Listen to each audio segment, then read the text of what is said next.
Yo, yo, yo, what it is, gang? It's KK on the check-in for K's Corner. Y'all know we at the one and only Clark Atlanta University, the best HBCU. I ain't gonna say too much, man. Look, I'm posted up with the co-founder of 85 South.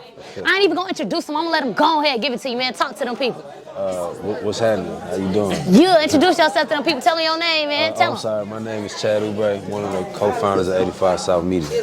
Yeah. I ain't gonna lie, man. I got to know what even inspired 85 South. Like like when y'all was sitting there thinking of it, like how did it come about? Yeah, we was all friends. Obviously they was doing their thing in front of the camera. Yeah. And me and my other business partners was doing our thing behind the camera, so it just made sense for all us to come together. Yeah. For sure. So when y'all first thought about it, did you think like, man, this gonna be like one of the biggest things in the A, or was it just like, you know what, we're gonna see it and see what it do? I just think we was just trying to make it to the next day. That's all. Yeah. We weren't thinking about it. We knew it could be, but we didn't know that it would be, if that makes sense. Okay, so with the brand being so big now, what do you feel like your biggest career challenge was building it up? I could talk all day about that. Man, come on, we ready? We all is, you know what I'm saying? The biggest career challenge, man, is staying organized. Yeah. That's the hardest part. Yeah. So what advice would you give to any college student who's watching this, who's starting a brand, they got a brand, and they trying to market it bigger? They trying to stay organized. How did you stay organized? We got a little more discipline. We got more consistent. And the things that we didn't know, we had to go find it. So if it was Google, if it was somebody that was doing a little bit better than us, even if it was paying for information and access, we was willing to do whatever it took. Okay. Yeah. So you say y'all got more discipline, and that's how y'all got to where y'all at. So what's your top 3 tips on becoming more disciplined? Because I know it's a lot of people out here, even me myself with my brand KK's Corner, like I feel like I'm on top of stuff, but I could be a little bit better if I was a little bit more focused. So what advice do you have for me? I would tell people, number one, do one thing at a time.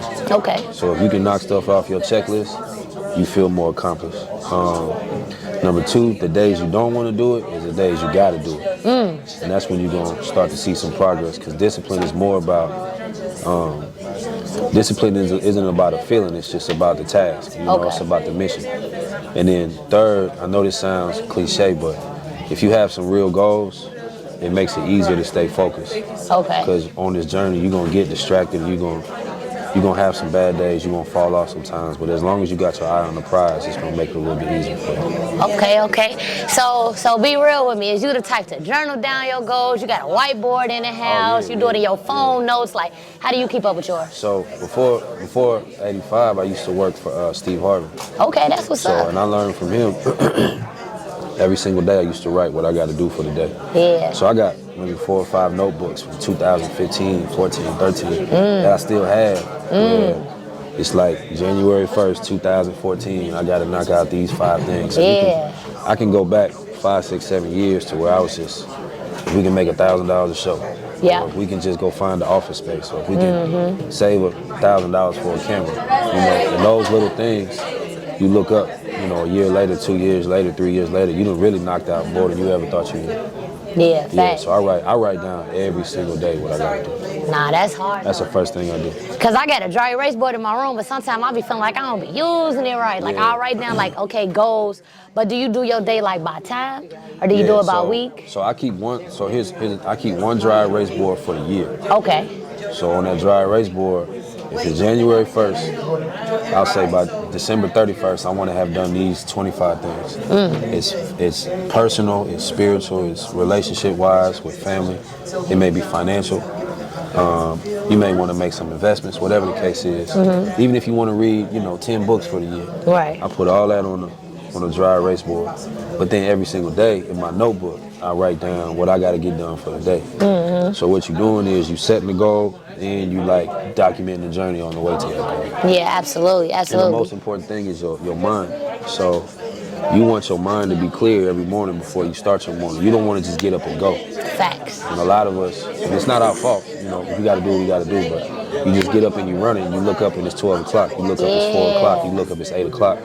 So if you could wake up 30 minutes earlier, an hour earlier, just take that time, Write that down. It's gonna change your life. Absolutely. I was gonna say, so when you wake up, is it any meditating or is it just journaling, just planning the day? You know, people define meditating a little bit differently, but for me, yeah, I get in. I like to read, you know, in the morning. Okay. So if it's listening to a podcast, yeah, it's reading the Bible, you know, it's whatever. Yeah. Just that time to myself, because I think reading is important because it forces you again to focus. Mm-hmm. You know, and focus is like it's a tool that we don't even recognize that we have sometimes, because as soon as you get out into the world, you're distracted. You can be distracted by your phone, distracted by family, phone call, business, money, whatever. Mm-hmm. So when you can align that focus in the morning, it just gives you the gas you need for the day. No, absolutely. Amen. Everybody who listening out there, if you're an entrepreneur, he just gave too much free game. When you wake up in the morning, get your man right. Don't wake up scrolling down Twitter, trying to see the porn from last night, scrolling down Instagram. Look, you got to wake up and get your man right and get focused. So look, I know you've been on this long, successful journey. What's been your favorite part about it? Oh man, the favorite part is the freedom. Yeah, financial freedom? Man, financial. Time, I know you getting cheese. Man, we you ain't got to have like you ain't getting cheddar around here, know what I'm saying? We paying our bills, we keeping the lights on. But the freedom was just time, of choice, decisions. Yeah. You know? I've been able to hire some of my partners, be able to hire other people. Okay. We in control of our destiny, you know.